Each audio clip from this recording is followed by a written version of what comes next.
Hello and welcome to News Desk. I'm Michelle Stockman. And I'm Alex Forrest Whiting. Russian drones are swarming over the skies of Ukraine. In recent weeks, Russia has unleashed attacks of record size and scope. On July 9th, 728 drones launched in one night. We're showing you some pictures of that right now. That's more than Russia fired the whole month of July last year. And they're hitting cities in the west of Ukraine that were once considered safe havens. This week, a German general warned that Russia has ambitions to hit Ukraine with up to 2,000 drones in a single attack. The Kremlin is apparently building up its capacity to do so. Slick propaganda videos released over the weekend show underground factories pumping out row upon row of Shahed-like unmanned drones. And this ramp-up by Moscow comes despite a scolding from U.S. President Donald Trump saying, Vladimir, stop, and a deadline early September to reach a deal to end the war or face very severe tariffs. A third round of talks between Ukrainian and Russian negotiators is set to take place later today in Istanbul. The Kremlin says don't expect any miraculous breakthroughs. Actions speak louder than words anyway. Russia shows no signs of relenting its summer offensive. That's why the title of our program this week is How Can Ukraine Defend Against 1,000-plus Russian drones coming all at once? And we're going to have two guests who will help us as we discuss that over the next hour or so. From Ukraine's capital, Kyiv, we will be speaking to our correspondent, Max Zander, who we can see on the top right of the screen. And we're also going to talk to Gustav, who is a military and security expert at the National Defense Academy in Vienna. So it's great that we have them both joining us. Welcome to the program. We're so glad to have you here. Also around the table, we have Pablo, Foley, Elias, who will be in the chat, monitoring everything and making sure everyone's heard. That's right. And send us in your comments and questions and vote in the poll. And vote in the poll, which we'll come to in a minute. But first, just on those comments and questions, of course, some of you have already put them in our community post, which is great. And I'd just like to read some of those out. In response to that question today, how can Ukraine defend against 1,000-plus Russian drones coming all at once? Univa Opa says, well, let's make it quick. They can't. Even if we had a sophisticated and effective air defence system, we lack the production capacity to parry so many large strikes. Jose Antonio says, defending against drones is a losing proposition. The Yen says the West urgently needs to step up and provide significantly more air defence systems, as well as help develop low-cost counter-drone technologies. Additionally, Western countries should supply and assist Ukraine in manufacturing drones and offensive weapons. Chameleon is concerned that Russia's drone capacity is only growing, whereas he says Ukraine's production is fragmented. They don't have large, well-staffed factories. They have fragmented workshops, which makes uniformity and logistics harder, and that's something that we will certainly put to our guests in a moment. And finally, Nordic entrepreneur comments, surviving something as terrifying as a drone strike and then having the courage to share it is nothing short of heroic. The shock, the resilience, the determination to keep living and rebuilding, it reminds us that even in the darkest times, human courage refuses to be silenced. So thank you very much to all those people who commented on our community post. Do please now put your comments and your questions in the chat, and we will try to get to as many as possible. And now to that poll, which you have, Pablo, for I do us. indeed, and thanks for reminding people to send in their questions and comments. We've already got some great ones. Alex just read out some of them there. But the poll question this week is, what more can Ukraine do against Russia's drone attacks? You have to choose one of these four. Build more domestic air defences, strike Russian drone facilities, get advanced systems from allies, or Ukraine is doing a good job. And, of course, we'll bring you the results of that poll at the end of the show. So we're looking forward to seeing how it all pans out. All right. Thank you, Pablo. All right. Thank you again for your comments and questions. Let's get the discussion going. So first of all, I would like to bring in Max Zander, who is our correspondent in Kyiv. And we showed some pictures of the aftermath of these massive drone blitzes just as we started the show. Max, how are people in Kyiv coping under this constant drone threat? I mean, right, Michelle, the situation has changed here in Ukraine and has changed the way it's being perceived by the people here and how they are dealing with it. I would say there is more now, so with these increased drone attacks, with these, more heavy drone attacks that last for many hours during the night, sometimes multiple nights a week, there's a larger sense of anxiety there, and it's also affecting people more in the way they act, but also in their well-being. There was a time before here, especially in the capital, since the beginning of the full-scale invasion, there was a time where people felt more safe when it came to aerial attacks. There was a time when there was a feeling that it was not safe generally, but you had sufficient air defense to protect against Russian attacks back in those days, mainly carried out with missiles, and then more and more so also with drones. Now the situation is more difficult and more hard to ignore for civilians in the cities, I would say, and that also has to do with that it's just hard to ignore what's going on outside. It's incredibly loud. These attacks last a lot longer than they used to. When I would say probably 1.5 years ago, if you'd have an aerial attack during the night, it could last for maybe half an hour or an hour or so. Now, what we've seen over the last couple months, sometimes you would have 3, 4, 5 hours of continuous explosions that would shake your windows. You could see flashes in the sky. I personally saw tracer munition being shot into the sky. You can hear the drones. A lot of people have resorted to going back to the shelters, to seeking shelter in metro stations, for example, taking their kids down there and then, hunkering down on the platform. Yeah, we've seen some people actually who watched DW who posted hearing what they're hearing out the window. These Shahed drones, they're saying they can hear them, and they post some of the sound, and it just really does sound really eerie and disturbing as you're describing. There could also be worse to come. We've heard from senior European military leaders. A German general here in Germany just this weekend said that Russia wants to build up its capacity, not just the hundreds that we're seeing coming now, but 1,000+ barrage of drones in a night. So let's hear what he had to say about what could be coming.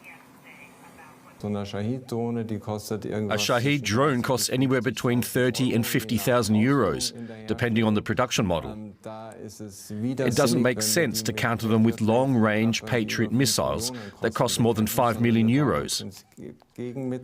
We need a countermeasure that costs 2, 3, 4,000 euros. Especially because Russia is striving to further increase production capacities. They want to expand the drone attacks we spoke about, with ambitions to launch 2,000 drones at once. We have to come up with more intelligent measures.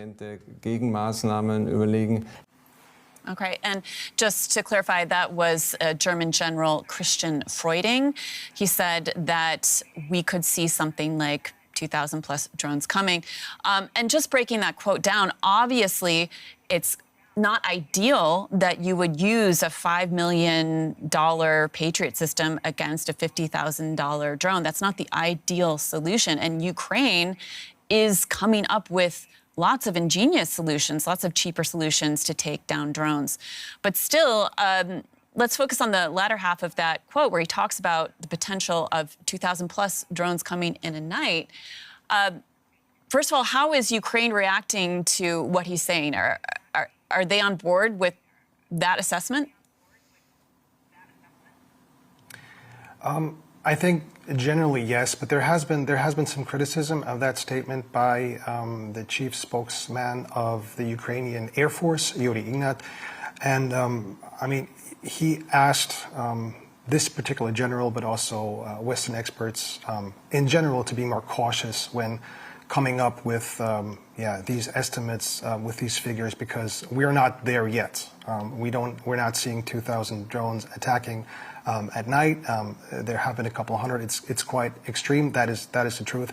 But all in all, the fears that this plays into the Russian narrative of this unstoppable Russian power. I think based on what the general said, based on the economical factors there, the Ukrainians would agree that you have to find other measures of intercepting Shahed drones. Of course, you cannot use these very difficult to procure weapons, or the munition for the Patriot, for example. Use that example. It's very expensive. It's very hard to get by. There's limited resources for that. So of course that is not to be used against a Shahed drone. But there is multiple layers of air defense in Ukraine, multiple layers that target different types of incoming Russian aerial weapons, and the Ukrainians are working on developing more anti-Shahed weapons. Let's, thanks so much, Max. Let's bring on Gustav Gressel now. Thank you so much for joining us. You are a military and security expert from the National Defense Academy based in Vienna. Going back to these recent barrages that we've seen over the last month hitting Ukraine, hundreds of drones at one time, what kind of weaknesses are these types of blitzes exposing in Ukrainian defenses so far? Well, first we have to see that the air war is a constant up and down. For example, in the summer and autumn last year, Ukraine had an interception rate against Shahed drones of roughly 80 to 95%. So a vast majority of the drones that came in either crashed or were shot down. And a particular moment of that was electronic warfare. So Ukrainians basically had jamming systems out there that confused the guidance systems of the Russian drones to either send them back, sometimes even send them back to Russia itself towards the launch sites, and sometimes just letting them crashing to the field. Of course, Moscow took notice of that and hardened its guidance systems, and now Ukrainians try to adapt to this, to the hardened guidance systems that the Russians use in their drones. So this is a constant up and down, and you will always have phases where one party adapts, and that's the phase where the other party, the attacking or the defending party, is having a good time, but then they have adapted, and then the other party has a good time. The second thing is, of course, the supply situation for air defense systems is, of course, tricky. First of all, of course, because the US is basically out as a benevolent supplier. They still will supply, hopefully, missiles in exchange for money. And the other problem is that in the West, generally, gun-based air defense systems that are much cheaper than missiles and are much more suited for low-cost air defense situations are hardly produced anymore. There are a few enterprises that produce them for shipborne use, like Bofors in Sweden or Breda in Italy, but they mount them on ships and not on land-based systems. So, for example, Germany and back then the Biden administration initiated a rebuy initiative for German-made Gepard systems from the Cold War, because then these systems were still produced, to deliver them to Ukraine. The problem is, of course, there are much fewer Gepards than Ukraine would need, and hence improvised solutions basically are the call of the day. And amongst improvised solutions like electronic warfare systems, like interceptor drones, you have this constant up and down of technological development and counter development. Can I just jump in there, because we've got a few questions coming in on our chat, which I'd love to put to you, Gustav, Gressel.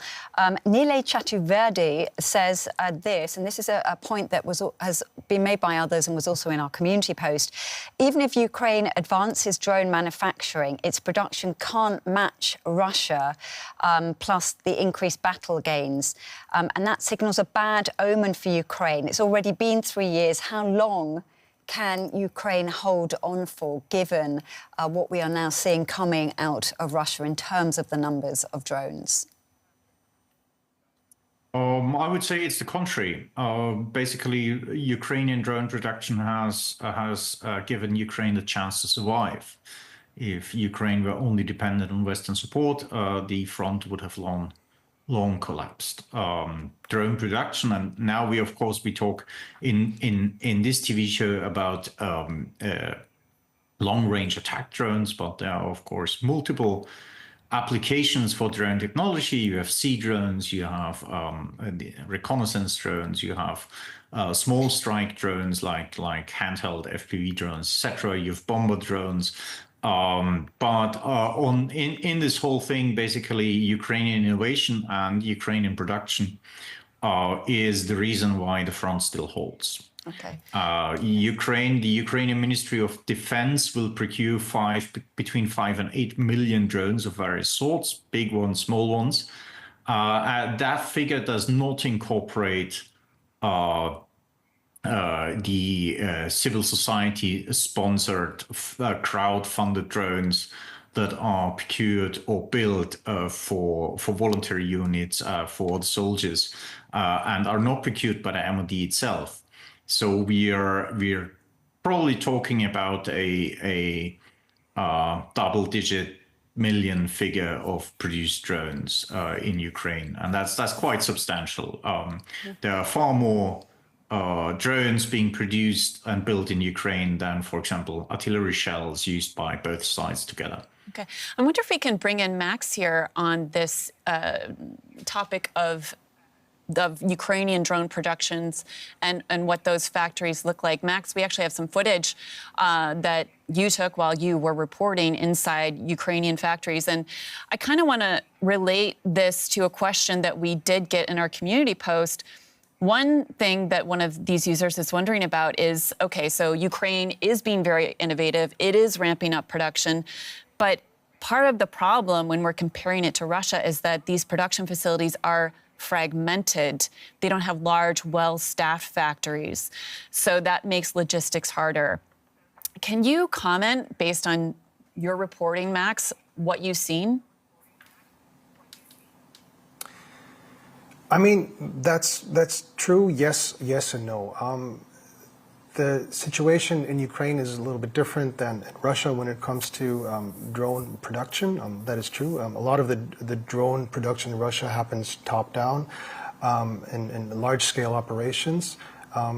The situation in Ukraine is a little bit different, is that, as the user pointed out, you have lots of different developers, lots of different producers that are competing for the best product, but also competing for funding and also competing to essentially sell a product.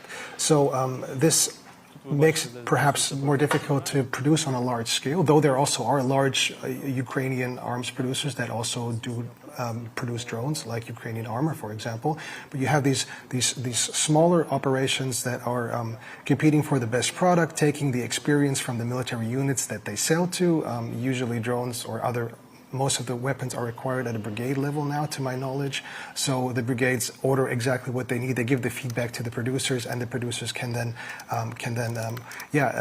enhance their product and make it better. Right, and as Gustav just pointed out, Ukraine has gone from not being known as a drone producer in the beginning of the full-scale invasion to now procuring up to 8 million in drones in 2025, and that's quite a big step. Okay, and I think that drones are going to continue to be a big part of how Ukraine is going to repel these increased attacks, these increased aerial assaults that we're seeing from Russia. So let's move over to that for a moment. Let's try and understand how Russia is planning these attacks. And when we're talking about these new blitzes that are coming, is that a shift in strategy? So as we get into that, first, I'd really like to do a deep dive and understand the types of drones and other munitions that they're sending over in these barrages so we can understand what the capabilities are.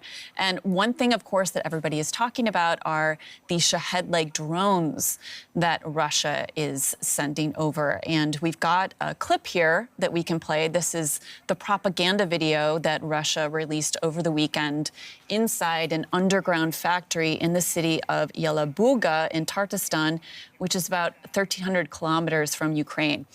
Gustav, I'm wondering if you can explain to us what kind of drone we're seeing here and what it's capable of.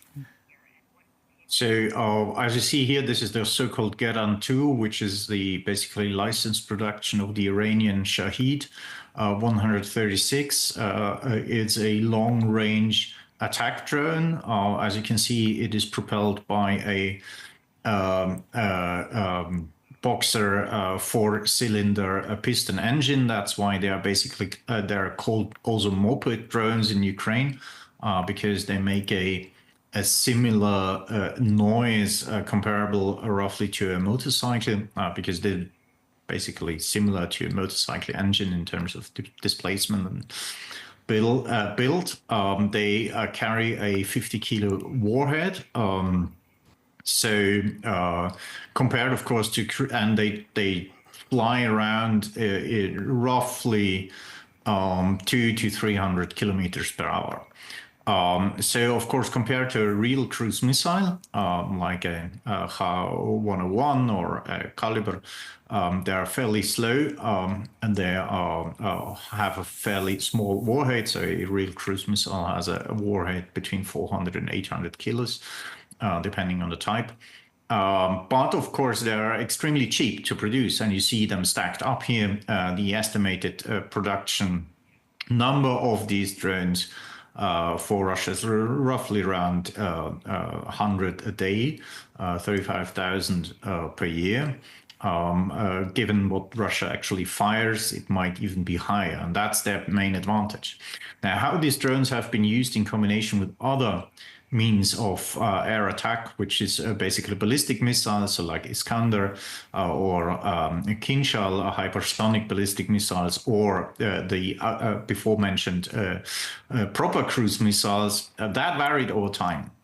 So before roughly 2023 and beginning of 2024, you had separate missile and drone attacks that were basically staggered. So you had a missile attack, then you had drones attacks in between to keep air defense busy, then you had the missile attack. Then in 2024, basically, Russians changed their tactics and had a drone attack preceding the missile attack. The reason for that was they wanted to see where Ukrainian air defense was. They sent, because they could produce more drones than conventional cruise missiles, they were used as pathfinders, where they would attack certain cities across different routes. And then, of course, the Russian forces would track the Ukrainian raiders going online and tracking these drones. They would then send their cruise missiles on routes where they estimated or saw that the Ukrainians had fewer raiders, fewer air defense systems, and were less well protected.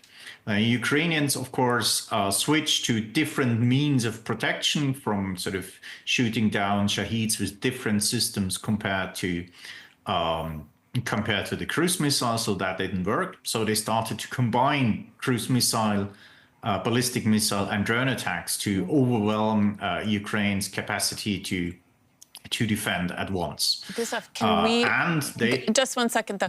We actually have a map that we'd like to put up that kind of illustrates what all this might look like. Yeah, I'm just going to interject here. So this is basically a representation of what happened in terms of drone and missile strikes into Ukraine from Russia on Sunday. Now, just so it's clear, the yellow are the Shaheds, so those are the drones. The red are the missiles. And you can see, just as you said there, Gustav, that the two appear to have, be coming together, combined. The red are the cruise missiles. So these are flying low, and then you see the blue ones. These are the ballistic missiles. They come in. I was wondering what the blue was, because that wasn't clear. Just so our users are clear, we can't 100% verify this information. It's come from Ukrainian war monitoring groups on Telegram and other social media. And United 24, which is the funding platform that was set up by Ukrainian President Volodymyr Zelensky, also posted this on Instagram. So it's obviously been taken, as read by those in Ukraine. And just also, I know we've already said it, but just so everybody is clear, these are strikes from Russia into Ukraine on Sunday. I think there were around 450 Russian drone and missile attacks on Sunday. So just so that is clear to everybody. And also, just while we're on this subject, because I have got a few questions that have come in for the chat.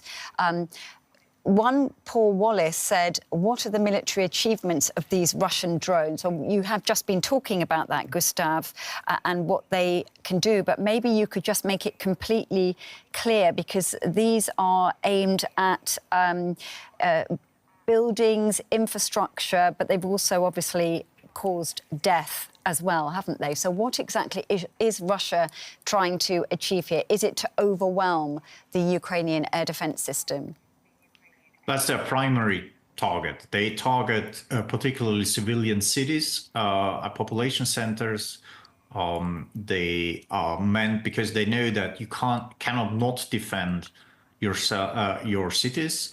So they are meant to force Ukraine to expand expensive air defense systems and expensive missiles on them in order to exhaust Ukrainian air defense. So that's the primary purpose of these large-scale night attacks. The secondary is, of course, they're also used against critical infrastructure targets, transmission stations, etc., train stations. They're also sometimes used in the rear against Ukrainian military supply depots if the Russians can actually find them on satellite pictures, which is a rare occurrence, but sometimes it does occur.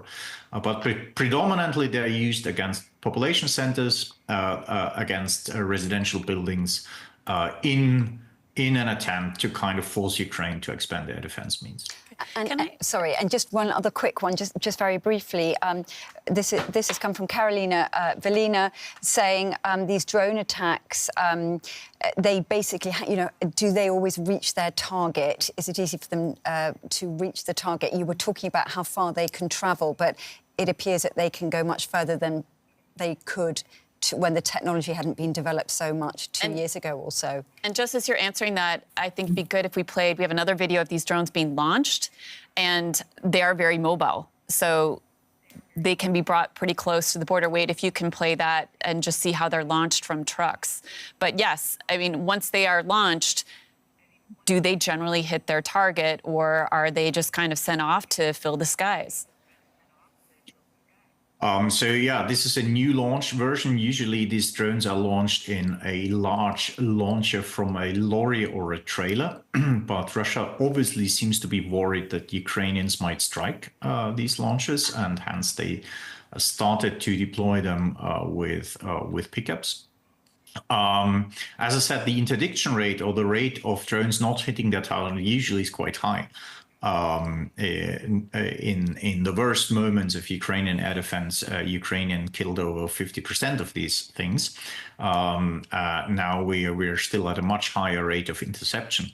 The problem is, of course, at a huge quantity, a high rate of interception still means that a lot of drones go through, and a lot of drones causes death and destruction in the cities. As I said before, they are usually aimed at, or predominantly aimed at, residential buildings, at population centers. So even if you have an interception rate of 90%, the 10% means that some residential buildings are being hit. So can we just go back to that map again, just to kind of wrap this all together? Gustav, if you're a Russian military planner and you're told, okay, we're going to do this barrage of hundreds of drones, 700 plus, maybe 2,000, how are you going to plan the drones and the missiles to kind of interact? Like, are there waves involved? Help us understand like how this attack unfolds and what the purpose of the different munitions again would be as they're heading towards Ukraine. So these attack waves are planned for some days, sometimes weeks before. The targets are identified and the flight routes planned. You have two different organizations, the ground forces and the aerospace forces that execute them. You have a very strict timetable.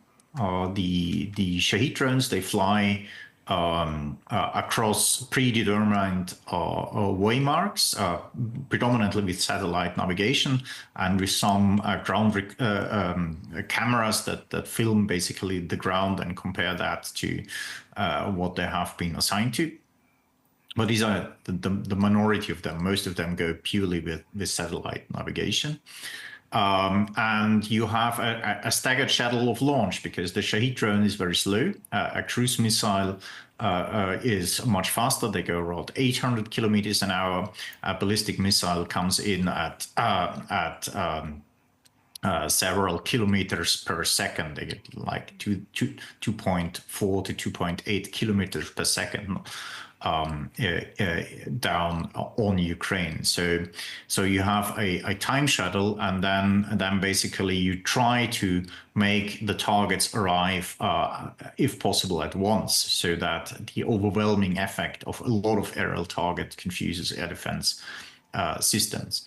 The target selection, as I said, the Shaheds are used basically to targeted against civilian areas because they're basically the bivouac that is meant to confuse and to overwhelm air defenses.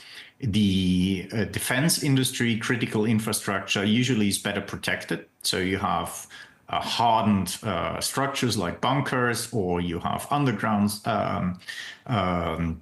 facilities, or you have stronger buildings like many of the power stations. They are actually for safety reasons because they house turbines, and they house depending on which kind of like coal plants, etc. You have of inflammable materials inside. They're usually well built, so a slow light drone would do little damage. These are taken away then by the cruise missiles or ballistic missiles. Ballistic missiles are particularly used for underground facilities, cruise missiles for all sorts of buildings.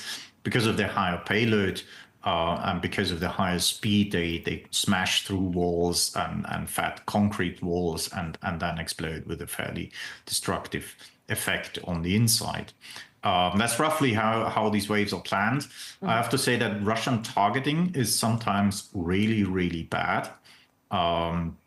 Russia is, for the last large portion, targeting facilities that are known from pre-war years. They're often confusing, even if they see something on satellite pictures, they're confusing buildings. It is not a very professional work that the Russian, particularly the aerospace forces, are conducting. Right, and there's no so guarantee. if I were a Russian general, I would be ashamed of myself. But yeah, that's a different discussion. Yes, I just wanted to read out some comments that we're getting from our chat, which Gustav and also Max could perhaps comment on. We've got DeVos here saying, we're all so worried about nukes, but these drones are so freaking scary, man. Yes, they do, certainly are. And we have Bong story short, drones are probably the biggest change for the battlefield since World War I, where horses were replaced with tanks for the first time. And Nile, I've already read something out from Nile, but Nile again says, drones are scary not just because of the cost, but how adaptable they are. Loitering, kamikaze, able to carry guns, but also bombs or missiles. And that's the point, isn't it, that they are very versatile. Yes, and that is something that is also forgotten. This is again an industrial war between two industrial nations, and drones are the easiest mean to scale up production. Whatever you want to do or build, it is much easier to scale drone production to really large numbers than a dedicated defense production. We see that, for example, maritime drones. If I take another example of field, the comparable kind of qualified defense industrial product compared to a maritime drone is actually not a warship, but a torpedo.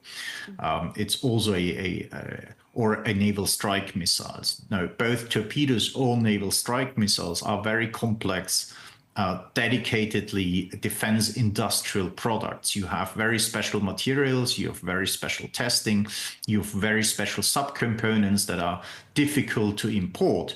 If you build sea drones, you basically solicit civilian yards that build fisher boats, that build sporting boats, that build yachts, pleasure boats, and make them build a radio-controlled boat with some fancy comms on top. But basically every enterprise that has a civilian yacht building capacity can build them at quite high number. So if you want to scale up torpedo production, you need a lot more money and a lot more time to do that. If you want to scale up naval drone production, you can do that basically overnight. And that is the thing that makes them also very, very attractive, because in a large-scale war between industrial powers, scale is something utterly important. And you cannot, with very fancy, very expensive, very specialized defense products, you cannot achieve any effect of scale. Gustav, you said that this is a war of attrition between industrialized powers, and scale has to be there to dominate. So if we look at the Russian side, what are some key indicators we could look at that could tell us how long Russia can keep up the production to be able to launch such large-scale attacks with so many munitions on Ukraine? And would these indicators be the same for Russia versus other Western nations? Well, one indicator is the use of Chinese computers and subcomponents. Because these Chinese subcomponents, Russia will basically get without hesitation and problems. Whether at the beginning they were quite dependent, both in their cruise missile, but also in drone production, in smuggling certain Western components across third countries. They used Hong Kong for some time, Turkey, other post-Soviet countries, sometimes even European countries. Now, with the Chinese parts, they're more or less independent. China has less and less scrutiny to kind of curtail its enterprises to go to Russia or to sell to Russia. On the contrary, they are rather encouraged to do so. On the Ukrainian side, there is a problem, because also for Ukrainian drone production, a lot of the chips, a lot of subcomponents, sensors, cameras were actually imported from China, and they have an increasingly hard way to do so because the Chinese are clamping down the supply lines that run into Ukraine. They're procuring increasingly in the US, in Europe, in Taiwan. And we will see how far and how good that goes. That is, of course, also, speaking from a purely industrial point of view, a chance for the Europeans to actually catch up on an industry they have not bothered to create or to nurture before. And that is pretty relevant in terms of future warfare. But yeah, that's something we have to observe in the coming years, how this kind of supply chain war will develop. Right. And how much longer the Russian economy can sustain this, although it seems to be the raison d'etre for Putin's Russia right now. As he said, this will be a forever war. It will be something that we'll have to watch. Gustav Gressel, thank you so much for joining us today, and we hope to have you back again. Thank you very much.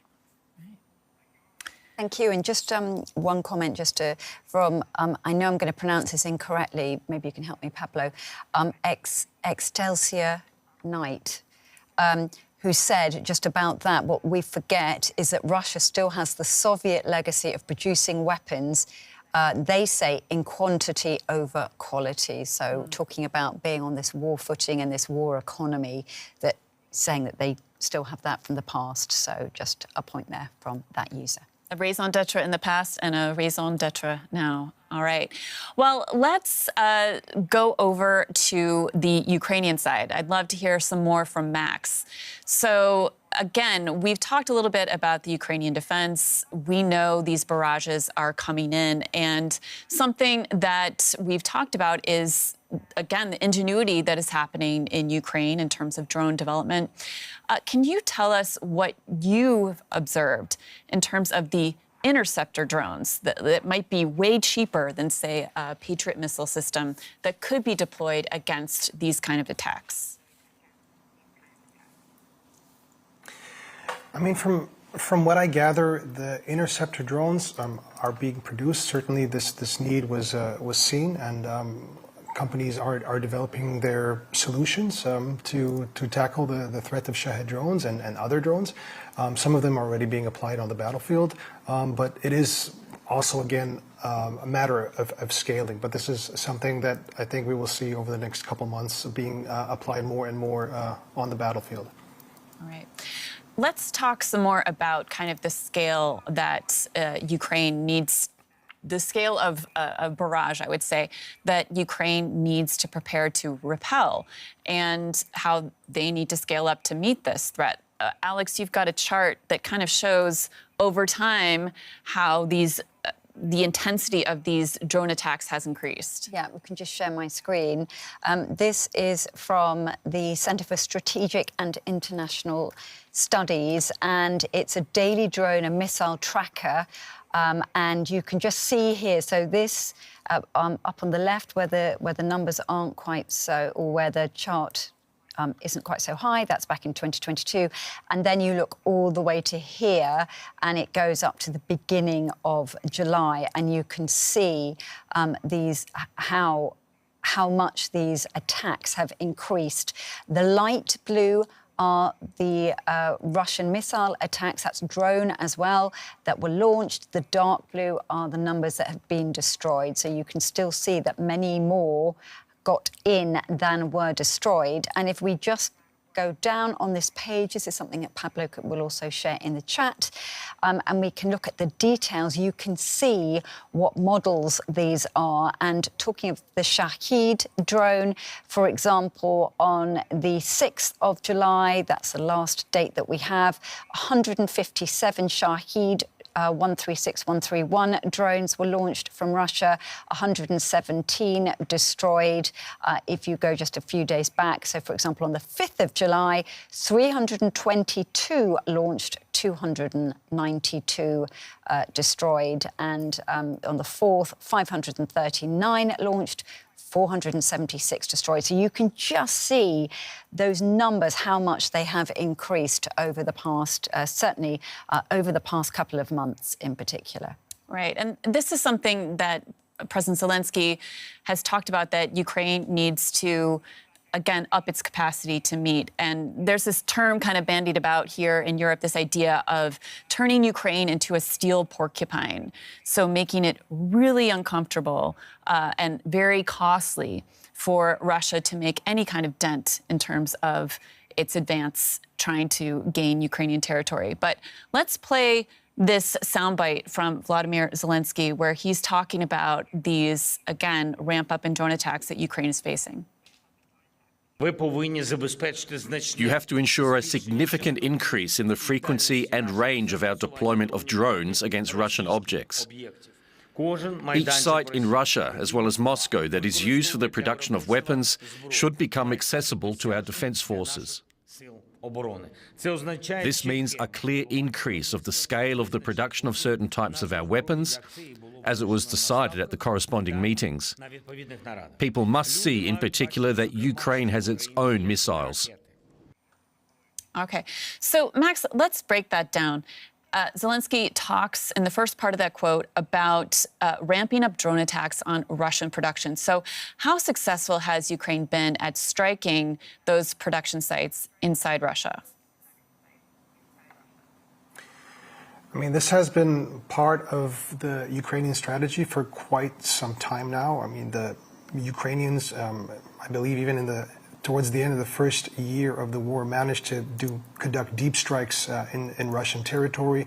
And they have been doing this at a larger frequency over the last couple months and in the last year, especially targeting oil refineries, for example, with their own long-range drones, and by conducting these deep strikes on the oil refineries, they were able to disrupt the oil production and take away a significant portion of the revenue that Russia could get through their sales to fuel the war machine. Now, over the last couple months, and just recently, the Ukrainians have done more and more so, also attacking what was within the range of their weapons. For example, I believe earlier this month there was an attack in Tula in Russia, an attack on a chemical plant which produces dual-use goods that can be also used, for example, for rocket fuel or to produce explosives. And the Ukrainians are said to have successfully attacked that plant, and this disrupted the production there. I believe last month there was another attack on a factory close to Moscow, which produces circuit boards that can also be used in the production of weapons. So this is part of the Russian strategy, the Ukrainian strategy, to attack Russian arms production in the rear. Okay. Also, Zelensky said that Ukraine has to raise the share of weapons made inside Ukraine by 50% within the next 6 months. So what kind of assistance is Ukraine receiving to be able to make those weapons at home? Right. I'm not 100% sure, but I believe he said he wanted the weapons production in Ukraine to be at 50% of the Ukrainian weapons. Okay. And if that was the case, they are at 40% now. So they don't have that much further to go. But they need to scale a little bit more and use the capacities that they have. And this is something that President Zelensky has been talking about over the last couple months, again and again. Also with less support coming from its former biggest Western ally, the United States, having to depend on weapons deliveries from the U.S., for example, and not knowing if they would ever arrive in Ukraine. I think the thinking now is in Ukraine that we need to be, of the Ukrainians, that they need to be less dependent from Western partners and be able to produce the stuff themselves. And they have the experience, they have the production facilities, the companies. What they lack is funding. And this is something the Ukrainians are trying to get more and more from Western partners now. Funding on a larger scale from the Europeans, for example, or from the Americans, to produce inside Ukraine. That would help the Ukrainian economy, also make the Ukrainians less dependent and give them the ability to plan, because the Ukrainians, they do have arms industry that is up and running and is working and is quite successful in producing a number of things. I mean, drones, we heard of drones, of course, but also armored vehicles, mortars, ammunition for howitzers, even howitzers that seem to be very successful and very, very helpful on the battlefield, even compared to the modern Western deliveries. But they need money to fill their books, because at the moment, the companies depend on procurement that comes from the authorities here in Ukraine, orders that come from the Ministry of Defense, for example, and with the current budget, the Ministry of Defense cannot buy as much as Ukraine would need and as much as these companies could produce. So if they had more money, they would be able to produce significantly more. And in addition to that, I mean, we just heard Gustav Gressel talk about it. There is also an issue with certain components. They need to be brought in from abroad. We heard that there was an issue with bringing in stuff from China. Some components for weapons are being brought from the US or from Europe or being procured in Taiwan. But the Ukrainians have also shifted to producing some of these things in country. So these are the main obstacles at the moment. Basically, funding, the biggest obstacle, and then also having the materials to produce weapons. And we have got a few comments which have been coming in, Max. For example, we had Dr. Moroch saying Germany should help Ukraine, put your money where your mouth is. That's certainly, Max, something that you and I have spoken about on News Desk before as well, when Germany said that they were going to be helping. Also, it would be good maybe to get a reaction from that. And then somebody else here, long story short, talking about a particular German company that has become quite well known now for its procurement and of arms in Germany, Rheinmetall. He's saying that they are also building factories in Ukraine. I don't know about that, but certainly that is a big German company. And just general questions about what the support is for Ukraine now, not just from Germany, but also from the US, and with what Donald Trump has been saying and then not saying and then promising that actually they will give more to Ukraine. Where exactly are we with all of this? I mean, in terms of Germany should give, the comment Germany should give Ukraine more money. President Zelensky was in Germany, I believe it was about 2 months ago, and the Germans were able to strike a deal with the Ukrainians. And Chancellor Merz promised more funds to produce weapons in country here in Ukraine, especially autonomous weapons, long-range drones and missiles. So investing in this development.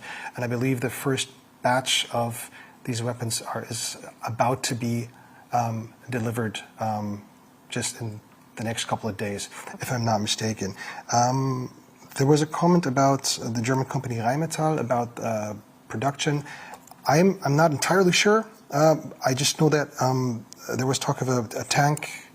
I believe there was a repair facility to help with the logistics for some of the heavy equipment that have been delivered from Germany and from other countries, German-made equipment to help with the logistics and be able to repair these and maintain these in Ukraine, not having to bring them to Poland, for example, as it has been the case before, or to other parts further west.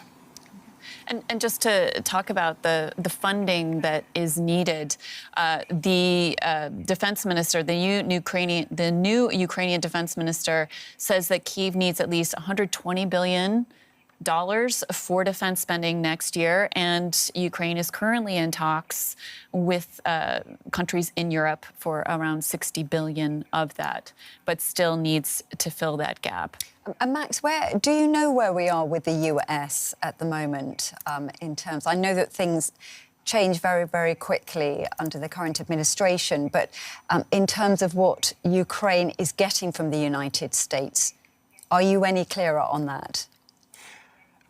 I'm not 100% clear on that. I'm sorry, but from what I believe, I believe that there's still deals that have been made under the Biden administration that haven't been fulfilled yet, and that are expected to be delivered to Ukraine.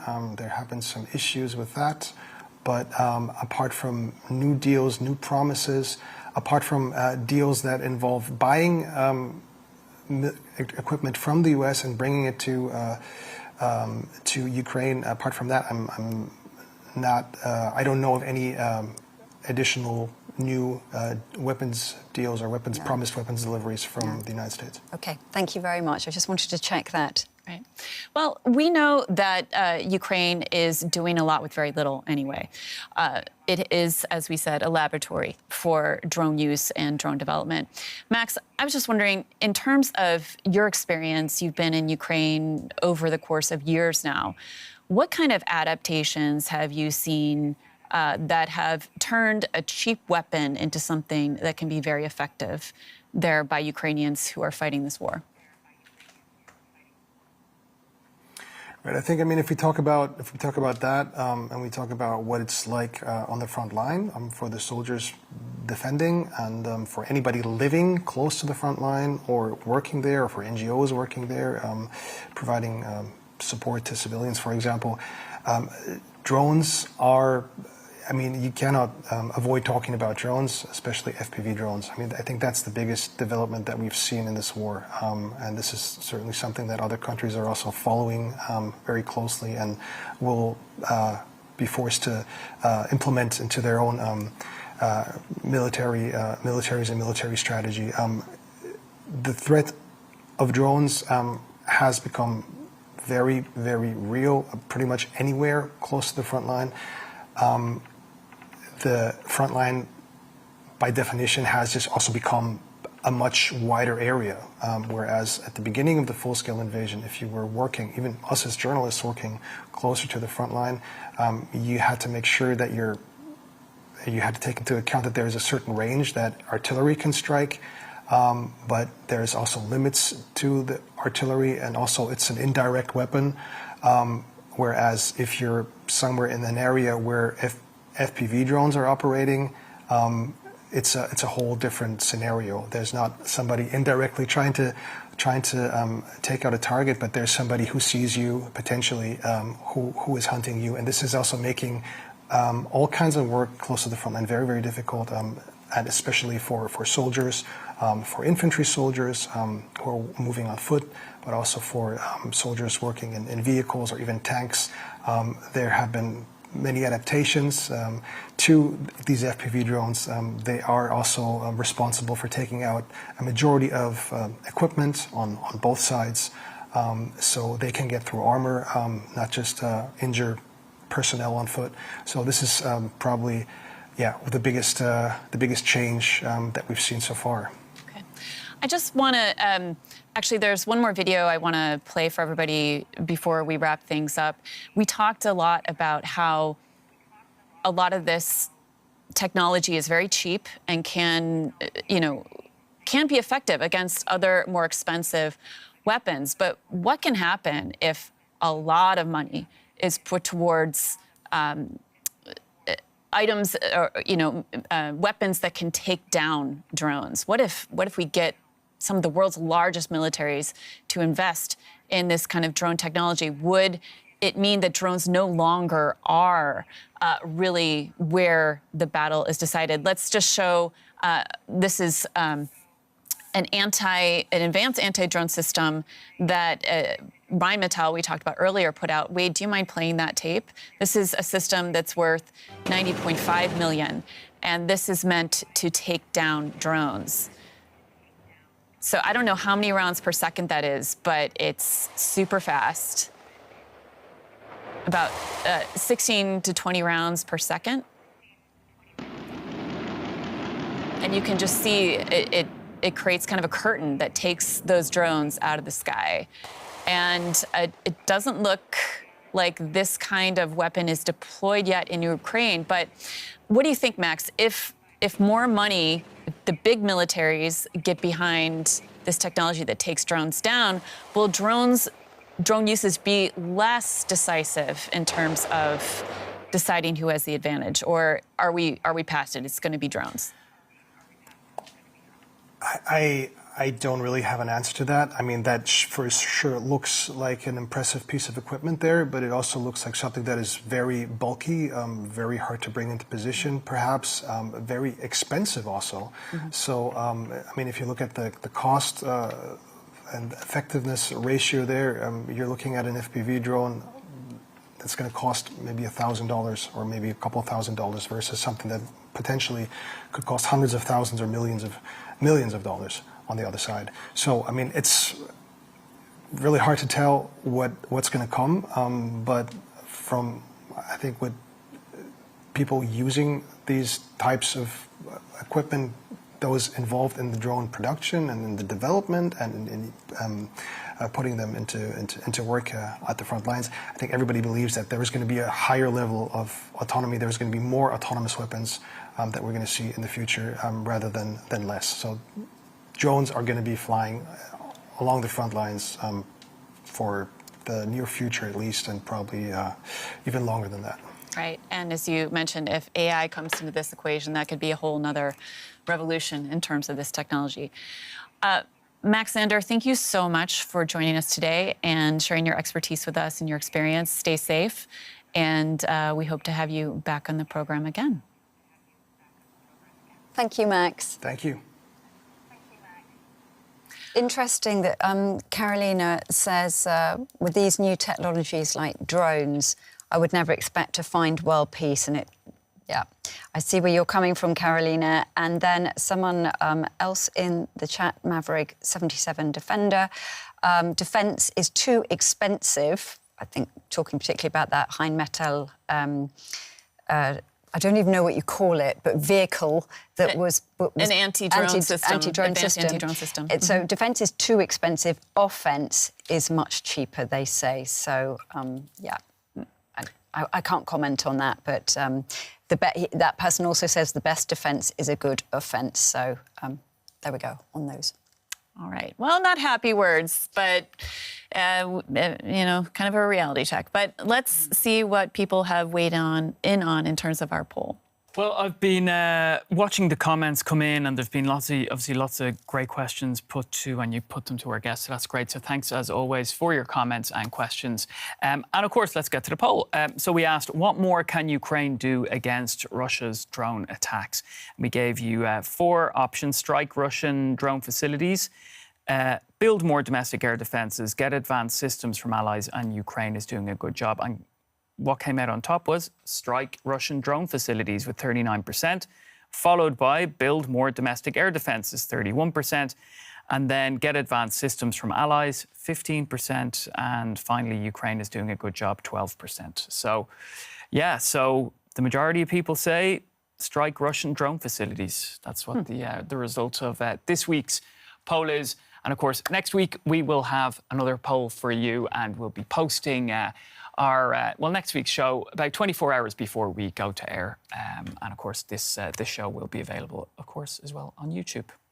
That's right. All right. Well, thank you, everyone, for joining us. Thanks to our team here for making this happen. Yeah, thanks very much. And thanks for all the comments. Been great, and certainly a good debate going on within the chat as well. So it's always interesting to keep an eye on what you're all saying. So thank you very much for that. And we will see you next week. So thanks for joining us. And as Pablo said, do stay tuned to what we're going to talk about next week. You can find it on our community page about 24 hours before we go live next Wednesday. So we will look forward to seeing you then. Bye-bye. Bye-bye.